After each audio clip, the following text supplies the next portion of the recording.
just women who are in charge, and women who have this a sense of high esteem by the people.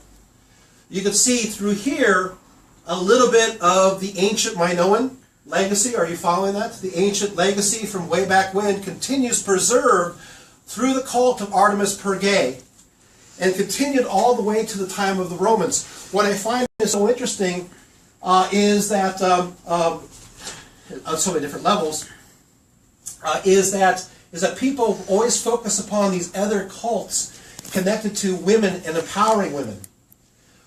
So they'll talk about, oh, how important it is, be connected to Dionysius and the Maenads. Are you following that? And they get all excited about this. Well, I find here you have something that's even more powerful. I read some real great articles, unfortunately all in German, and to the point where I have pages and pages of German with my translation on it. So what I'm telling you is the English-speaking world does not know this. This is something that is, people who are Austrians and Germans, they know this. But there's lots of references talking about the fact, that this belief system is very unusual, because other inscriptions, which I wasn't able to get a hold of, talks about the fact that the men were not even allowed to stand on the altar area. They had to stand off to the side, and that's why the women had to represent the men of the pertain. They had to stand there in their place because men could not be in the sacred space. And they said this is very unusual because in other cults connected to women within Greece, women could do this, but they had to have no men around. They had to be somewhere out in the middle of nowhere. But in this case, the men had to stand off to the side in a public space, and that's unheard of. Okay, well, we're almost done. Are you guys learning a lot so far? Okay, well, go a little bit further. I want to say that in the 3rd century, I'll just give reference, is that you're going to have another woman that will be, of great power and prestige in this area. Hopefully that's not the part of the page that I'm missing. I think I am. Yeah, let's see. I think I just, yeah, let's go, no. Yeah, her name is Aurelia Paulina, and what happened is after Plancia Magna, her daughter in turn becomes real important, and then in the latter part of the second century CE, and then at the very end of the 2nd century into the 3rd century, another woman becomes a famous patron, and her name is again Aurelia Paulina, and she's a priestess of not only Artemis of Perge, she's also the high priestess of the imperial cult. So what happens is, when we see this happening, is that now women can become the high priest, an asiarch, if you recognize that from the Bible, right? The asiarch, women can become an asiarch. They can become a high priestess, not only of Artemis of Perge, but high priestess of the imperial cult. That's way up there. In fact, as it turns out, even in Western Asia Minor, a lot of the high priests of the imperial cult in Asia turned out to be women as well. People, again, do not know this. But it still harkens to this earlier heritage. Okay, well, I want to talk about a few other things before I go on. I want to mention the fact that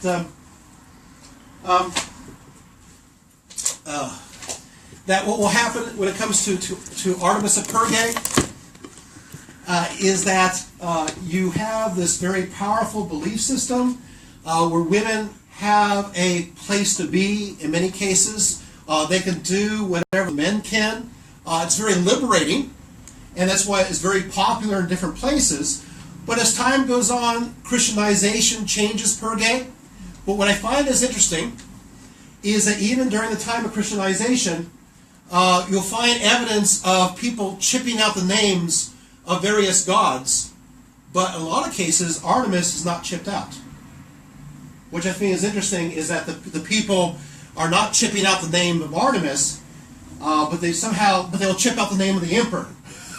So it's like, so somehow, even when it gets into the 4th century, it looks like that maybe the Christians were worried about offending those people who are still worshiping Artemis of Perge in order to be more accommodating, because this culture was so powerful, they chose not to go there, and they retained some sort of respect.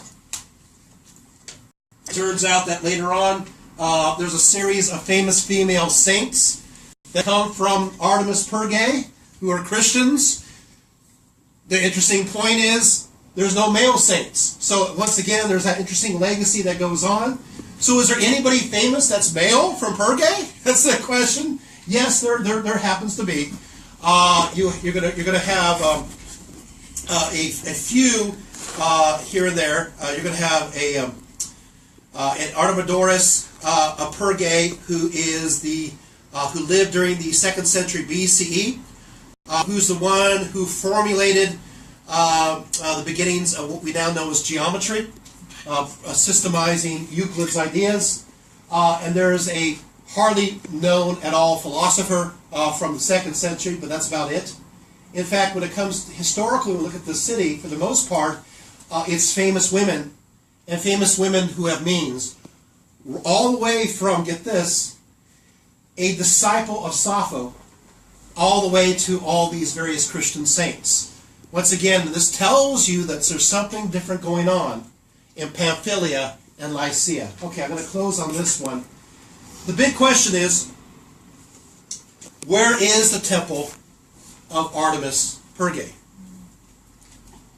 This is considered the mystery.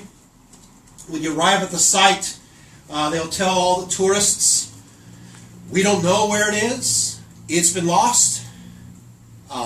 Maybe it's over here, maybe it's over there. I found an article by an archaeologist who worked at Perge. It was published in 2006 and got lost in the shuffle. Although the Germans know it, we don't know it, but you know it. I know exactly where it is. What they did here is a little detective work. Here you have the city of Perge, and I mentioned the fact that you have the lower city, and pretend I am the Acropolis, which is probably not hard to do. And then beyond that, you're going to have, let's see, make sure my directions are correct. Okay, so I'm basically, this is north. Okay, so you have a river that's on this side. So that would be that's right, that's the east. Okay, there's a river on this side. And that river used to be closer to the Acropolis, but as time goes on, now it's 4 miles away. Okay, so it's kind of moved throughout time. We know, according to Strabo and other writers, that if you went up the river, you could see in a prominent location on a hill the temple of Artemis Perge. But, so they assume that it must be the Acropolis where I'm at. And they're right. But what will happen is they start doing excavations in the 19th century and they find nothing. They find nothing but churches, and they find nothing but imperial establishments. And of course it's really tough because Lycians, the Pamphylians, do not believe in building anything out of clay or stone. They are all into making everything out of wood, which, by the way, is terrible when it comes to if you do archaeology, because it's perishable. So that means a lot of this early civilization has been lost on top of the hill. So they start going, they look on top of the hill, they can't find it anywhere, and they go, well, maybe it's another hill. So they start looking at other places all over. Well, this archaeologist, what he did is he noticed something anomalous. He realized, he looked at the lower city, and it has its central cardo. It goes this way. And the axis way goes this way. Right? Right? But further up, there's another street. So it's like a second crossover street. But this crossover street kind of goes sideways, cuts right into the hill, right into my tummy, and then it kind of crisscrosses over here, And right here is where that Nymphium of Hadrian is, with the water going down. Are you following this? So there is a weird kind of crooked road, but why does it have, usually Roman streets, there's like one big crossover. Why does it have a second crossover right at the edge of the Acropolis? And why spend the time cutting into the hill? It didn't make any sense. So what he did is he started to excavate this road, and this road went originally straight to the river. That went straight to the river. And as he's excavating the road, he realized the road is a wide processional road. Well, why would they have a wide processional road to go straight to the Acropolis only to turn sideways into the main drive? It sounds kind of strange.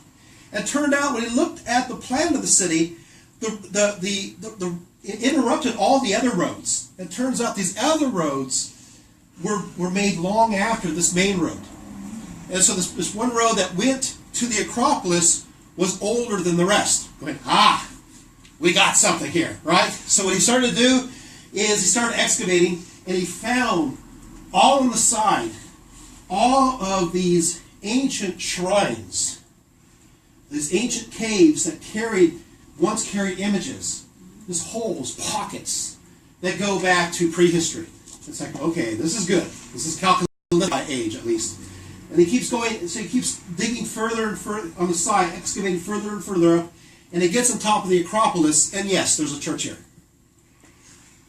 Shoot, what am I going to do? There's a church. It's called Basilica 3. So he takes a look, and he realizes that, well, this cult has to have, there's mention of water basins, of a great spring. In fact, there's references that the cult of Artemis of Perge is connected to also a great spring. And you can see in 3 places around the Acropolis where the spring of this water, which is pretty unique. Get this. There's a spring that springs up water on top of the Acropolis somewhere. And it drizzles out on 3 different sides. That's unusual because it's way above. You can see why this could be viewed as sacred, because there's a spring that goes way up there and then goes down, right? It's pretty bizarre when it comes to geology. If you know your geology, this is very strange to have this water come forth. So what they do is they figure that maybe the Temple of Artemis is connected to the spring somehow. And of course, with the spring, there's got to have a reservoir. And the reservoir being used, of course, for official rites and so forth. So what he does is they excavate and they survey the entire top, and they realize that there are no major structures except for some small temples from the 600s BC. There's no large structures at all, massive ones, except this church. And next to this church, he starts to excavate and finds these huge water basins, and guess what he finds? The spring. He finds the origin of the spring, which was right before the temple, and as it turns out, he triangulates it, and it does fit the proportions of a temple that would have been seen directly from the river going up.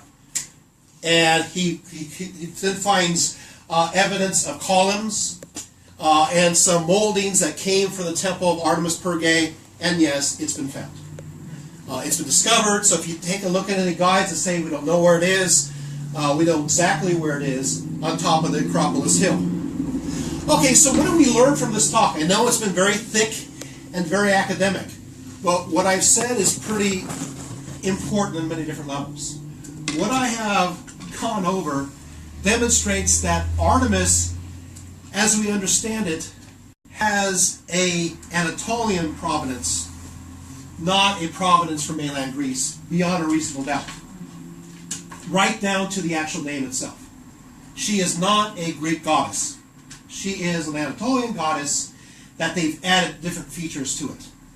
The other part, which I find is important, is that the culture that rides with Artemis of Perge, and that culture is one where women are in positions of power all the way through.